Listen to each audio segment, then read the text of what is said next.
내용이고요. 이런가 하면 오늘부터는요. 3차 재난지원금 지급을 위한 안내 문자가 발송이 됐습니다. 박 기자, 국민들이 가장 궁금한 것, 나는 받을 수 있는 거야? 나는 언제 받을 수 있는 거지? 같아요. 그렇습니다. 네. 다음 주 월요일인 11일부터 3차 재난지원금 지급됩니다. 네. 대상은 소상공인과 그리고 특수 형태 근로자, 프리랜서입니다. 이분들을 대상으로 우선 100만 원 지급됩니다. 여기에 집합 제한 업종 소상공인에게는 추가로 100만 원, 그리고 집합 금지 업종 소상공인들에게 추가로 200만 원 지급됩니다. 그러니까 최대 300만 원까지 지급되는 겁니다. 네.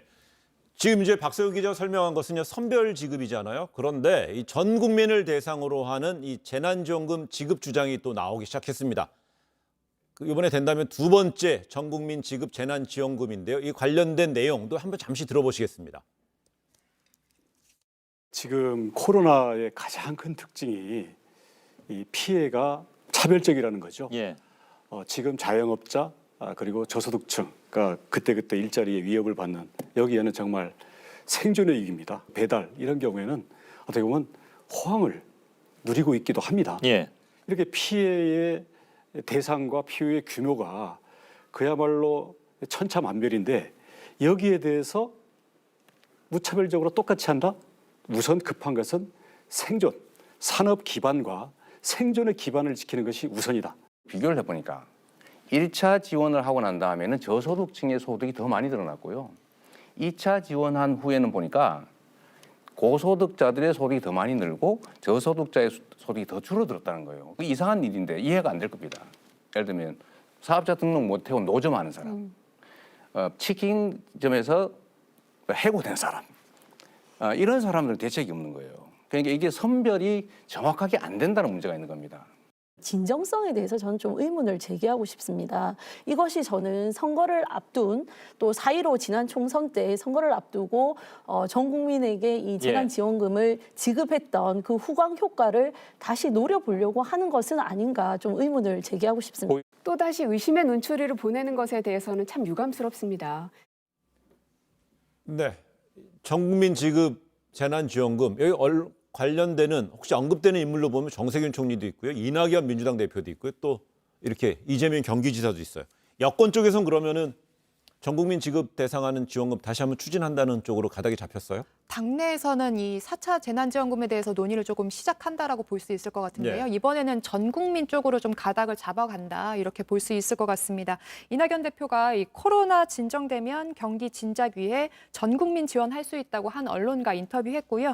또한 어제 홍익표 더불어민주당 정책위의장은요 이렇게 또 얘기했습니다. 이 경기 회복과 관련해서 보편적 지급 필요하다. 이 전 국민 지급이 필요한 시점이라고 한다면 뭐 저희들이 적극적으로 논의할 생각이 있다라고 하면서 이제 열린 자세 드러냈습니다.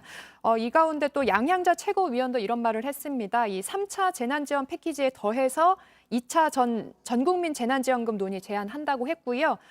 구체적인 액수를 또 제시했는데요. 4인 가족기 중 100만 원이 좀 합리적이지 않느냐라고 밝혔습니다. 야권에서 보면은 지난해 4.15 총선 앞두고 이제 똑같죠? 똑같은 상황인데 주체가 좀 추진하는 주체, 발언의 강도를 좀 세게 하는 주체가 좀 다른 것 같은데 대신에 지금 코로나19로 인해서 피해 입는 국민, 자영업자들 피해 상상을 초월하잖아요. 그런데 그렇죠. 민주당, 국민의힘에서는 이게 선거용이다 이런 식으로 반박, 그러니까 맞기는 좀 작년에도 제한 그랬습니다. 그럼 한계 있는 거 아니에요? 작년에도 이제 선거용 아니냐 이러다가 그럼 주지 말자 말이냐라고 하니까 오히려 더 주자 뭐 그런 식으로 됐었지 않습니까? 네. 이번에도 논의가 이게 비슷하게 전개될 가능성이 있는데 근데 작년하고 지금하고는 분명히 다른 점이 있어요. 작년은 처음 겪었지 않습니까? 네.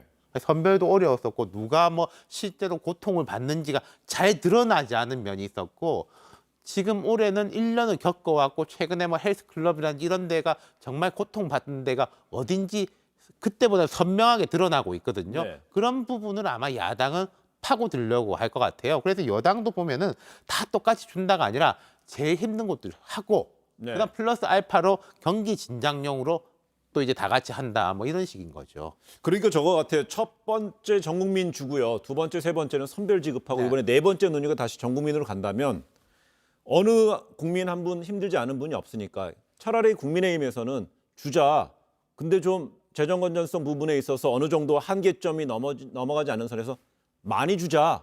라고 그런다면 도리어 유권자들, 국민들은 어떻게 응원하지 않을까요? 그거는 쉽지는 않을 것 같아요. 왜냐하면은 지금 민주당도 어려운데 주고 플러스 알파 개념이지. 왜냐하면 제가 1년 동안 봤다고 말씀드렸지 않습니까? 호황인 업종도 있고 이른바 괜찮은 직장, 수출 업체 다니는 분들은 더 괜찮은 업종도 있거든요. 네. 이런 게 이제 드러났기 때문에 똑같이 그냥 가기는 쉽지는 않을 것 같아요. 예, 플러스 알파는 분명히 있다는 거죠. 여당이 생각하는 것도 똑같이 플러스 알파, 힘든 분들은 더 많이 이렇게 돼 있는 거죠. 만약 이번에 예. 4차가 전 국민들한테 지급되는 보편 지급이라면요. 그 이후에 혹시나 이제 코로나19 사태가 이어진다면 5차가 간다면 또 그때는 또 선별직으로 갈 수 있는 논의가 될 수 있겠군요. 또 민주당에서 논의 그런 부분도 좀 살펴봐야 될 것 같아요. 이런 논의도 좀 가능할 것 같아요. 네. 4차 재난지원금 하면서 전 국민한테 지급하면서 특별히 더 어려운 분들한테는 더 두텁게 지원한다. 이런 방안도 좀 충분히 나올 수 있는 아이디어 아닌가라는 이번에 생각도 3차 듭니다. 지급에서 100만 원, 200만 원, 300만 원 차등 지급이 하듯이 그 얘기네요. 네, 전 국민하고 또한 더 어려우신 분들한텐 더 플러스 두텁게 알파로. 그렇습니다. 알겠습니다.